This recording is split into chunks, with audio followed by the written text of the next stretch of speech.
Everyone was certain that Kendrick had killed Drake's career, and I can't lie, I was one of them. Kendrick didn't just diss Drake, he turned a rap battle into a full-blown character assassination. He wanted Drake gone, and the impact was so strong that Not Like Us had millions of people casually calling Drake a PDF file, ridiculing him endlessly online. It looked like Kendrick had ended Drake's reign as the face of hip-hop for good. But what if I told you that despite all of the hate, Drake didn't lose? With the smoke cleared and emotions died down, Drake remained in the spotlight. Rap beefs have the power to permanently alter a rapper's career, and in some cases, they've ended in fatal consequences. Meek Mill was never the same after back-to-back drop. People no longer take him serious, and despite his rap feud with Drake being a decade old, he's still experiencing the consequences of it to this day. Man, you doing it, man. You deserve it, daddy. But how has Drake kept his commercial success despite Kendrick dropping an absolute bomb with his diss tracks, performing his diss at the Super Bowl, selling millions of copies, turning the whole internet against you overnight? This should have certainly ended Drake's career. Rappers' careers have ended for far less. And before I get told that I'm a Drake writer, I'm not a Drake fan by any means. This isn't about defending a favorite rapper. This is about calling it like I see it. And the hate against Drake isn't just about a diss track. It might have been what sparked this huge wave of backlash, but this has been brewing for years. Years of tension, quietly simmering beneath the surface. And Kendrick was the one to unleash it. In 2023, J. Cole referenced Drake, Kendrick, and himself as the big three in rap. This doesn't necessarily mean that they were all cool with each other, but giving Kendrick a shout out in the same song with Drake on it definitely made it seem as they were all on good terms. But in March of 2024, Kendrick dropped a verse on Future and Metro Boomin's song Like That, and the rest was history. Kendrick saw the shout out as an opportunity to diss both of them. He claimed that there was no competition or question about it, he's the best rapper and there's no one close. But he took a step further and targeted Drake, dissing his album For All the Dogs, where the original song Drake and J. Cole did was released on. Drake did not take this lightly and responded with 2 diss tracks where he basically called Kendrick short and taunted him for not responding to his disses. At this stage of the beef, it was filled with petty remarks and disinformation from both sides, each trying to get a one-up on each other. Kendrick got tricked into thinking Drake was hiding a daughter from his fans. Drake was accusing Kendrick's fiance of sleeping with Day Free. But what truly escalated this rap beef into something serious was the diss tracks that followed by Kendrick. Euphoria and 616 in LA displayed Kendrick's full hatred for Drake. They were no longer throwing subtle jabs at each other. He was aiming to end his reputation. Kendrick did not hold back, and he threw every accusation that has been following Drake throughout his whole career. He accused him of being a colonizer, mentioning how he collabs with certain rap artists despite having no connections to the streets or struggle that the people from their city face, exploiting the culture that the street-affiliated rappers come from. But the dagger was when Kendrick accused Drake and his whole crew of allegedly being PDF files. The A minor line instantly became a cultural meme. I know you guys have seen it a million times. It exploded across social media and everyone on the internet piled onto this accusation. Countless videos were made, TikToks were danced, and everyone chanted this line. This isn't just a serious accusation, this is what kills artists' careers. How can any artist even come back from such a brutal hit to their character? Drake's The Heart Part 6 was the last diss to drop by either artist, and it racked up more than 1,300,000 dislikes, officially ending one of the biggest rap beefs of all time. But definitely not in Drake's favor. This should have certainly done it. Drake got humiliated, and to top it off, he dropped arguably one of the worst disses in response to Kendrick calling him a PDF file. He lost the battle, but fast forward to the present, May of 2025, Drake's collab album with Party Next Door has sold over 1 million copies, becoming eligible for a platinum certification.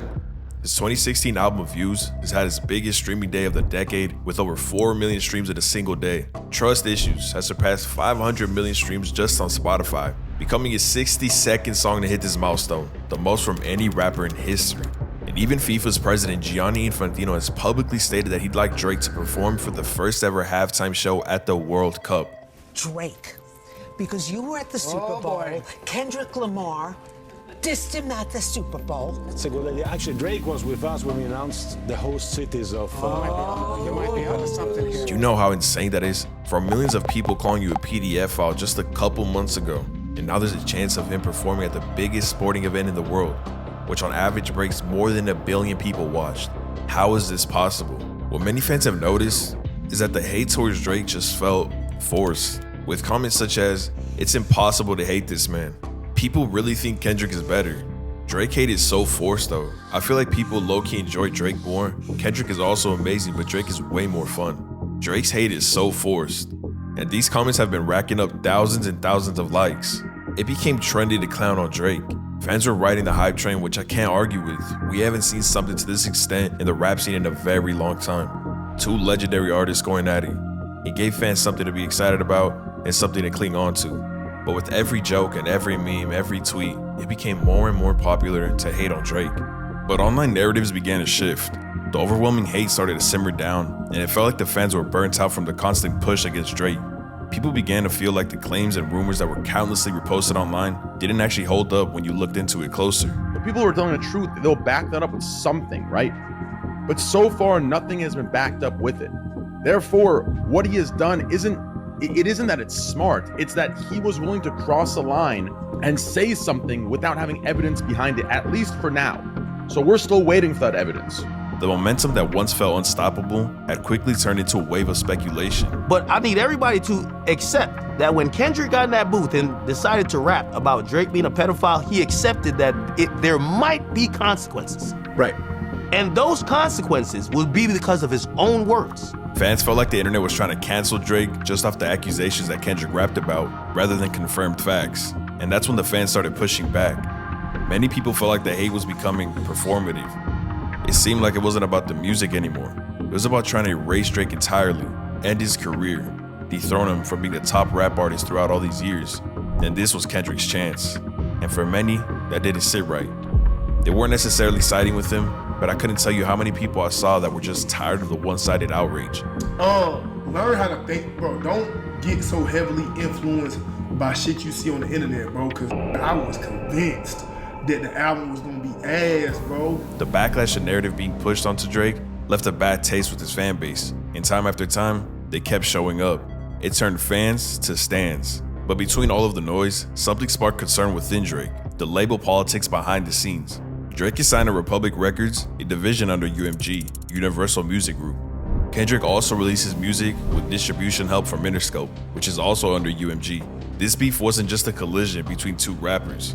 It was a high-profile war being fought within the same umbrella of labels.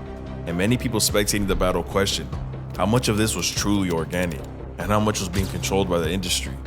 Some fans believed UMG played a huge role in how the beef turned out or how far it was allowed to go. During the height of the beef, several tracks were suddenly removed from streaming platforms, and other tracks seemed to be pushed more aggressively than others. So Drake ended up joining the list of well-known artists who are also suing UMG for things such as defamation, purposely promoting false claims in an attempt to damage reputation, withholding hundreds of millions in royalties.